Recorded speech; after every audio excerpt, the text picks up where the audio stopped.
Sagutin naman natin yung tanong ni Ma'am Abigail Pascua. Ano pong pwedeng gawin para makatulog ng maayos? 3 hours lang po lagi ang tulog.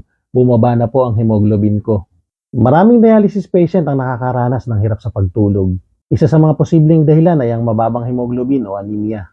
Kapag mababa ang hemoglobin, mas kakaunti ang oxygen na naihahatid sa iba't ibang bahagi ng katawan. Maaari itong magdulot ng matinding pagkapagod, panghihina, at minsan ay hindi mapakali ang pakiramdam na maaaring makaapekto sa kalidad ng tulog.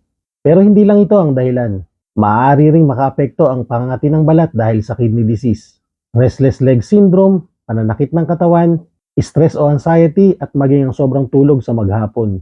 Kaya mahalagang malaman ang tunay na sanhi para mabigyan ng tamang lunas. Kung madalas kang 3 oras lang ang tulog, huwag basta uminom ng sleeping pills nang walang payo ng doktor. Mas mabuting sabihin ito sa iyong nephrologist upang masuri kung kailangan bang ayusin ang iyong hemoglobin, dialysis prescription o may iba pang kondisyon na dapat gamutin. Tandaan, ang maayos na tulog ay mahalaga sa kalusugan ng bawat dialysis patient. Kung naranasan mo na rin ito, i-comment mo ang experience mo. Baka ito ang maging susunod nating pag-usapan.